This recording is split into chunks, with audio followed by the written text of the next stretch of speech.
You've worked on something for weeks, maybe months. You put in the research, the structure, the editing. You did everything right. Someone watches and says, it was good. And you just stand there.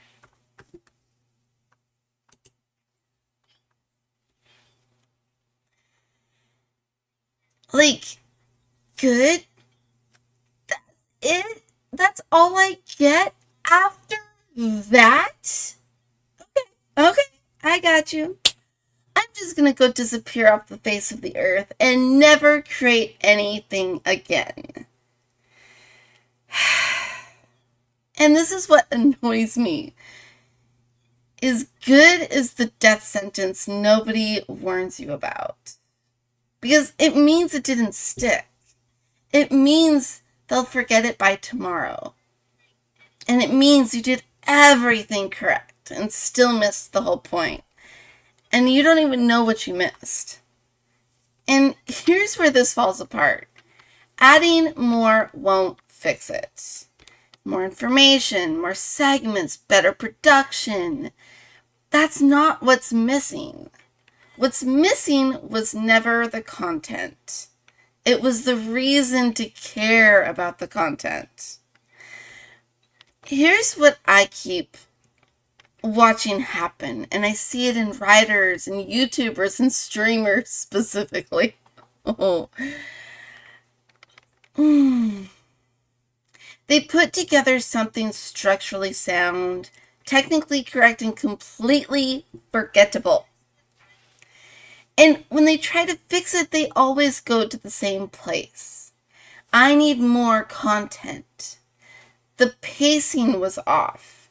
I should have covered more angles. And they go back and they start to add things. More complexity, more context. And the thing just gets bigger and bigger. But it doesn't get better. Because creators love doing this. We love going, no. The problem is clearly I need more footage. I need more to engage my audience. I need more because there's got to be a reason, and I just can't think of it. Like, it makes no sense. And it's like, no, don't do that. Because the problem is never the topic. The problem is nobody knows what the topic was for. See, the topic is not the story. The topic is what happens.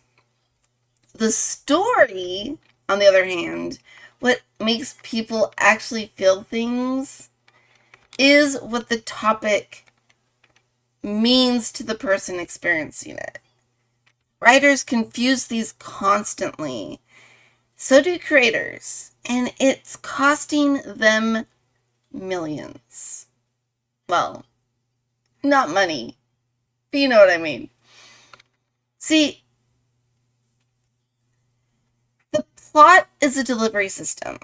The emotion is the story.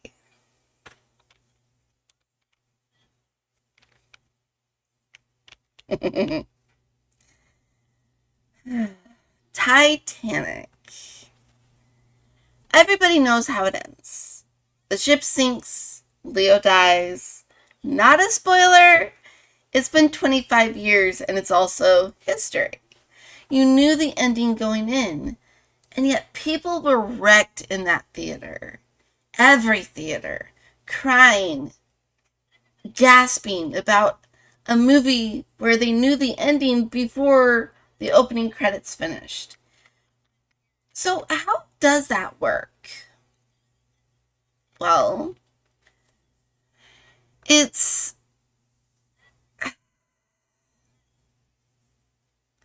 the thing though. Tension isn't about not knowing what happens. It's about caring whether it matters. See, Cameron wasn't betting on you being surprised by the iceberg. He was betting on you loving Jack and Rose enough that losing one of them felt like a personal tragedy. And by the time the ship hit the iceberg, he had already done the work. The iceberg was just the clinical moment the devastation became official. And years later, nobody's walking around thinking about the safe or the diamond necklace or the accuracy of the third act. Instead, they're thinking about that damn door. About the old woman dropping something into the ocean at the end of the movie, at the end of her life. The plot gave you the setup. The emotion is what got stored.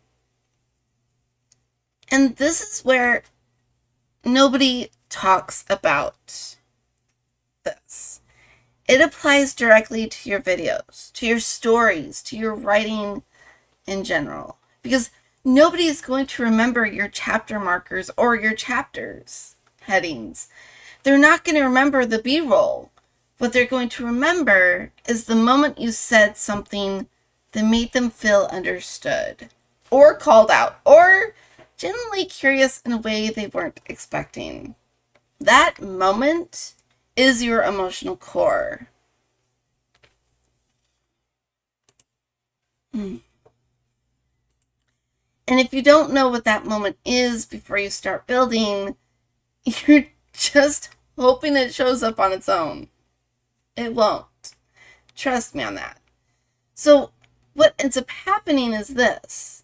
The question that actually matters when you're building anything, a story, a video, a whole channel, is this. What is the emotional question underneath the topic?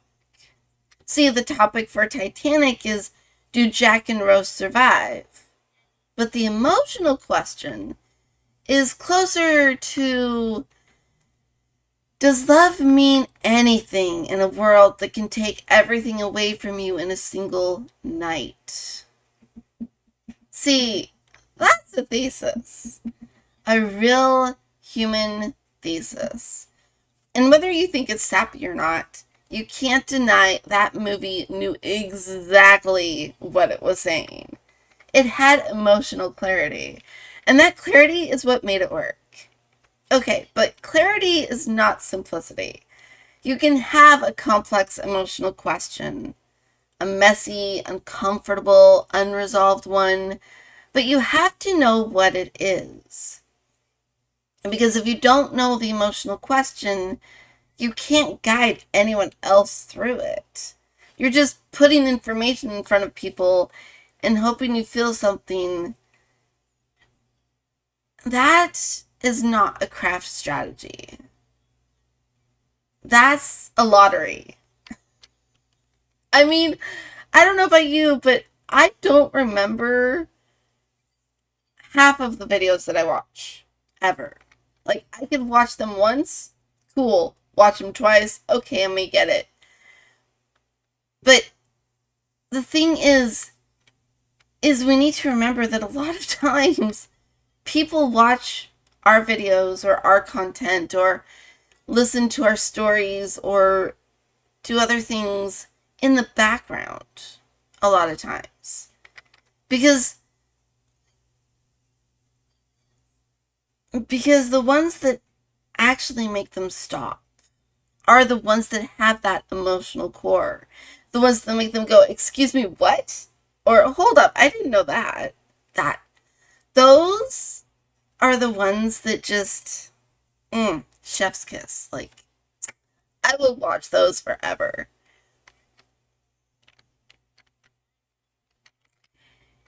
Because, honestly, guys, do you even remember what you watched yesterday?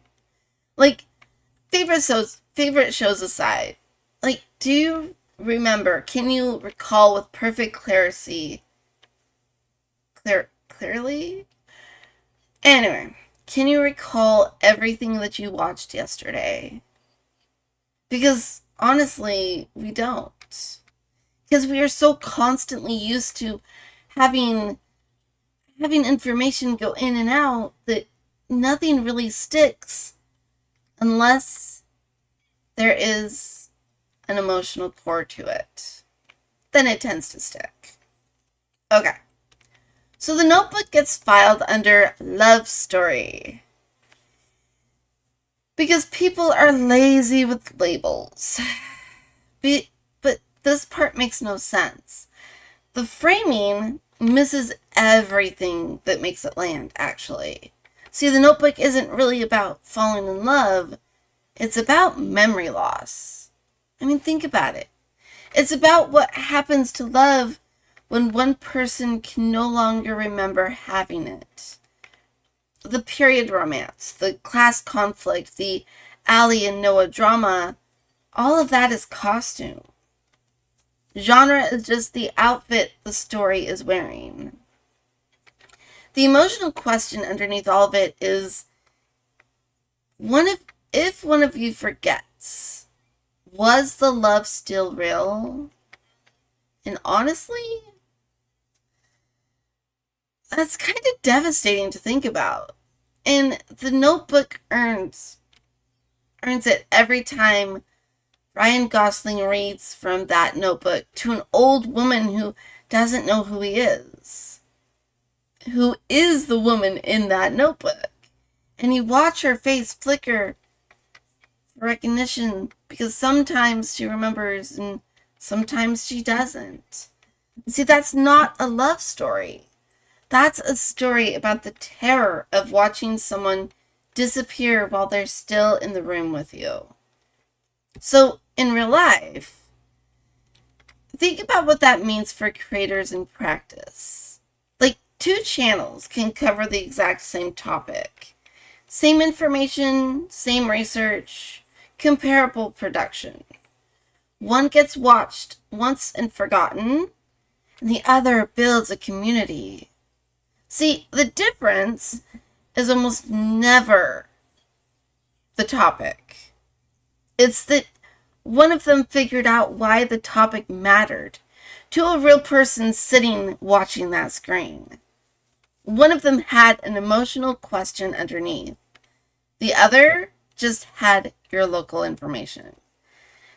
And this is why people blame the algorithm. Why people say, why isn't my video performing? Why? And then you see them copying trends so they can stay up to date.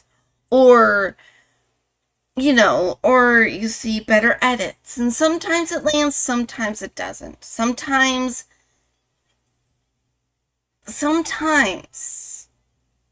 it doesn't work because people blame everything except for what really matters. Because there's no difference between I'll just edit better and blaming the algorithm. Honestly, there's no difference. If you think about it, the emotion is what centers everybody and makes people relate to you. And as creators, that's what we want. We want people to relate to us. So we continue growing and sharing what we want others to learn. See, genres tell people where to find you, or in creator terms, your niche does. But it doesn't tell them to stay. You can be in the perfect niche and still be forgettable. And, which happens all the time.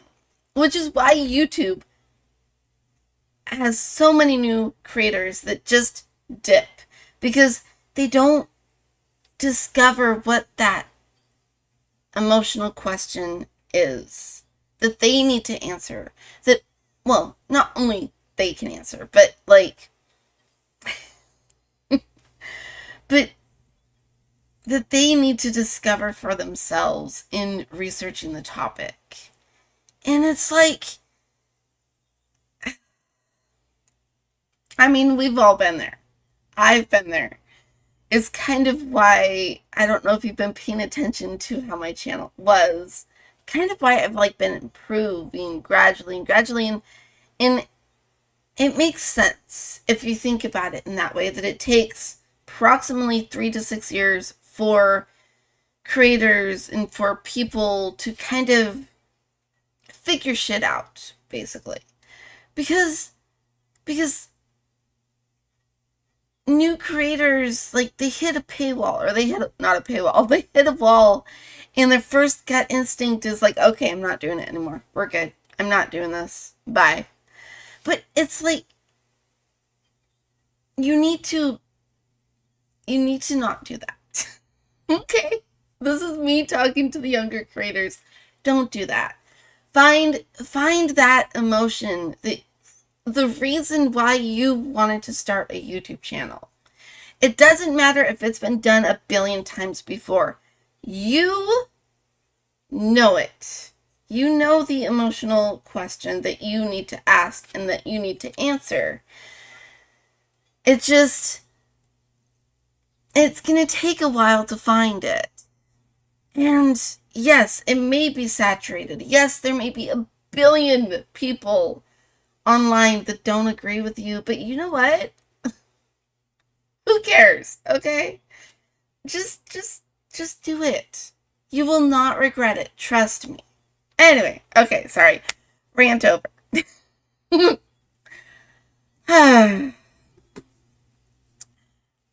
Hold on. I'm about to lose my voice. Give me a second.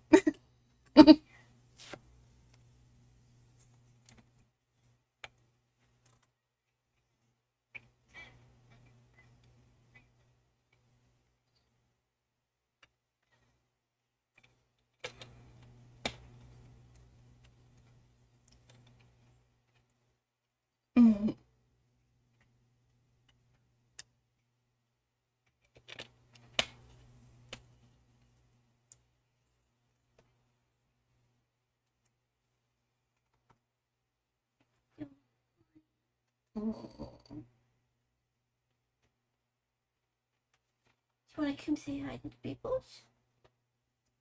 No? Okay.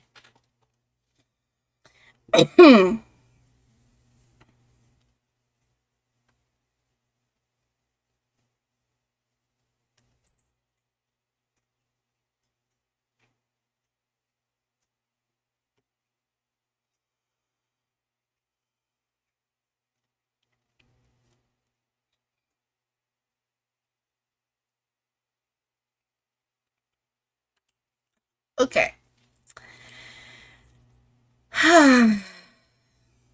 So, horror. I've talked about it before, a few days ago actually.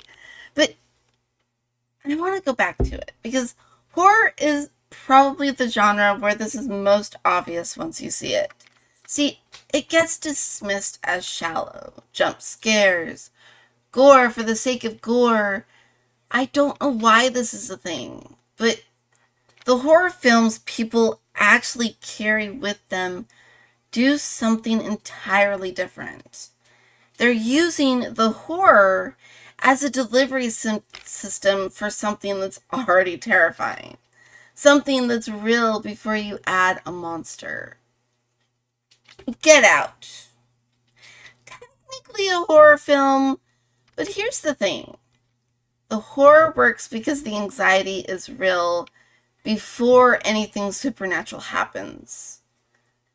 The specific spice of discomfort of being in a space that's being too nice to you.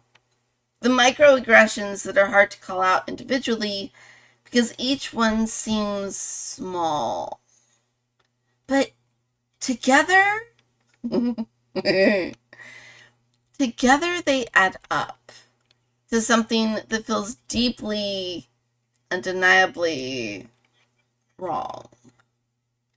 See, Jordan Peele took that specific lived anxiety and literalized it. He made it into a horror film. He put a monster's face on something that doesn't usually have one. And frankly, it's terrifying because the emotional core was already familiar. People recognized it before they understood the plot. The best creators out there do this too. They take something their audience already feels but hasn't named: anxiety, frustration, the quiet thing nobody says out loud, and they put it on the screen. They make it visible. And the audience doesn't just watch, they feel seen.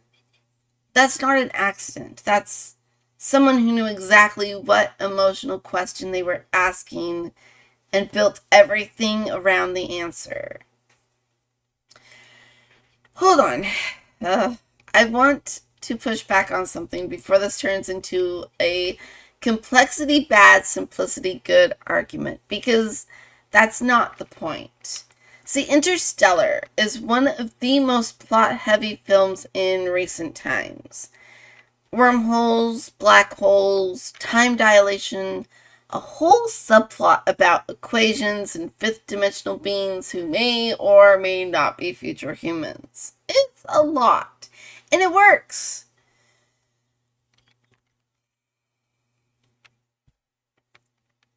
Not because the science, which is cool, but because underneath all of that, it's about a father who has to choose between saving his children and saving a species.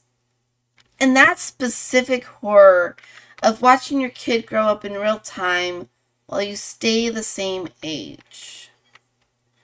Cooper leaves. Murph is 10 years old.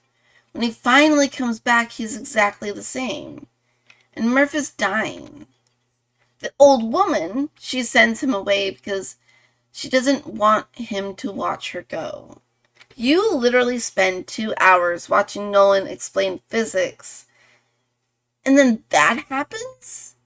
It destroys you. Because the emotional question was never about space. It was about, what do you owe the people you love versus what do you owe the world?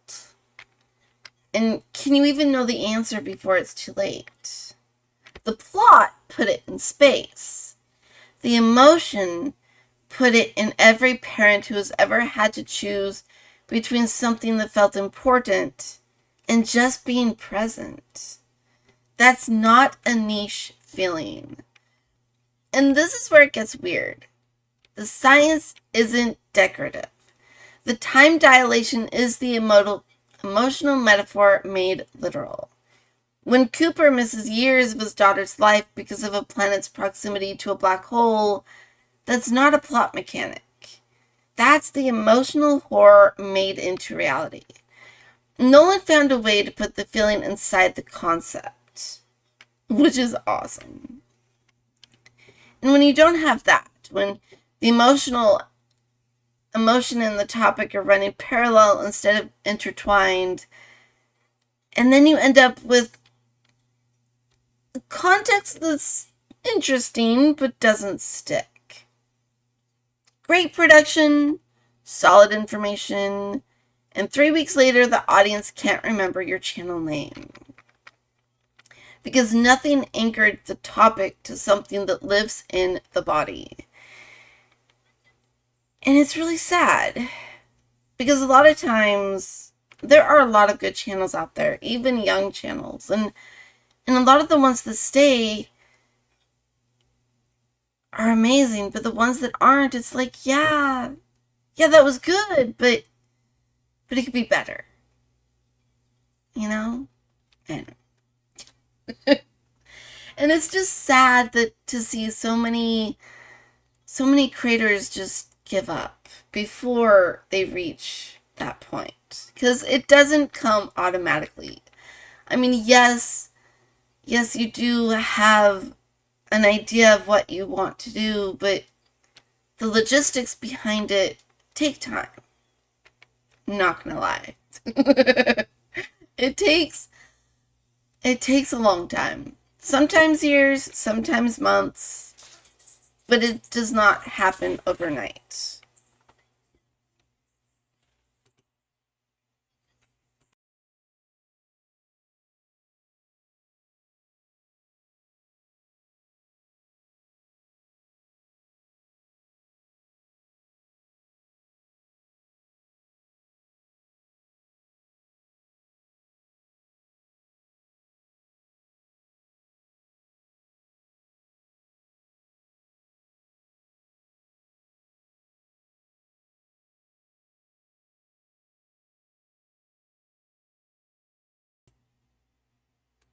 I apologize, guys. So this is the issue. You know, you've lost the emotional core when you can describe the whole video and still have no idea what it's about. Not what it covers, what it's about. What the thinking process behind it is. What it believes. What it's asking of the person watching. See, I could describe the full structure of 100 videos I've seen, where I couldn't tell you what they were saying about anything. And that's not an information problem. That's an emotional failure. The topic was there. The reason to give a shit was not. And this is the mistake I keep seeing. It shows up constantly with over-researching, which is the creator version of what writers call world building. Same thing. Because you spend weeks on the subject. You know everything. You have 17 angles and 4 expert quotes and a full timeline. And you put all of that in one video because you did the work. And you want people to know you did the work. And then you end up with, well, a very thorough thing they don't know how to feel about. Which is ridiculous if you think about it. Because, like, it's the whole, like, you have 20 tabs open, it's all the Reddit spirals, it's I need one more source proving to them and to the world that you're smart and that you know what you're talking about. And that you're like, I have to say this because otherwise they won't know anything. But the problem is, you don't need to include everything. Please don't. Please don't. Because the whole point, at least in my opinion, of having a YouTube channel, or just being a creator in general, is to leave like a little bit of that out. Yes, do the research. Yes, I am glad that you do. But leave a little bit of it out so that way your audience, your viewers, your readers will take that little bit of interesting info and go find it for themselves, and that gives them even more reason to trust you and what you are saying. So please, go ahead and do the research, but leave things out on purpose. And I mean it. Anyways. Like, we've all done this. Seriously. Like, you do it because the research is visible. You can point to it. You can defend it in the comments. That's where it's safe. The emotional question is not safe. It requires you to know what you actually think, and then say it cleanly, where people can push back. And here's the thing. Here's what you're trading when you don't do that. You're trading the possibility of somebody feeling something real for the one certainty that no one can criticize. And that is a bad trade every single time. And actually, about that, Raymond Carver has the short story called Cathedral. The plot is unremarkable. A man's wife has an old friend who's blind. The blind man comes to visit. They drink wine, watch TV, and at the end they draw a cathedral together with their eyes closed. That's it. Which is wild because it's one of the most quietly devastating things I've ever read. Because it's about a man who can't see anything even though he has perfect vision, and a blind man who sees everything that matters. The emotional question, what does it mean to truly be present with another person, and what do we miss when we refuse, is never announced. He never explains it. He just builds events honest enough to carry it and trusts you to feel it land. That's the move. We need to build towards that feeling. Build it so we don't explain the feeling. Don't announce the theme. Don't tell me what to take away. Make it specific enough, human enough, real enough, and the feeling arrives on its own. Listen to me. For creators, stop explaining why your video matters. Build it so obviously. Please. Because if you're 3 minutes into your intro justifying why this topic is important, you've already lost. The audience is going to drop because they don't need to be convinced the topic is worth watching. They need to feel it immediately within the first minute before they make the decision to stay. And the problem is, if you have to convince me or anybody else that this is interesting, it's already over. And yes, I know it's hard. I still struggle with this. And it's been 3 years of learning and of growing and of doing this over and over again until it finally clicked this year. And I still struggle. I'm not gonna lie, I still struggle. And it's the reason why I got rid of hooks. Because, yes, hooks are good and hooks are great, but the problem with hooks that I have is that it explains what the topic is before you get into the heart of it. Because there's no point. You're basically giving them the whole reason to stay. And within the first 2 minutes, they already know what you're going to talk about. Don't do that! Please! Anyway, learn from me. Don't do that. Anyways. Whew. A little warm. So, practically speaking, how do you find the emotional core when you're in the middle of research and it feels like it's about 10 different things? I don't have a clean answer, but let me explain because I have a question that's helped me more than anything else. The question is this: what is the thing that this project, that if you removed it, the whole thing would have no reason to exist? Not a segment, not a clip, not an angle you built everything around. What's the feeling, the question, the moment of recognition where everything else exists to deliver? Because if you can identify that, you've got your core. You can't, if everything is equally important, well, see, the problem is nothing is actually central. You haven't made the choice yet what this is for. And making that choice changes everything. What you keep and what you cut. How your intro opens. What your ending lands on. Every decision gets cleaner because now you know what the one thing is.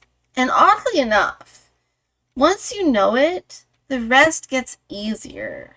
Not simpler, but easier, because you're no longer choosing what's the most interesting.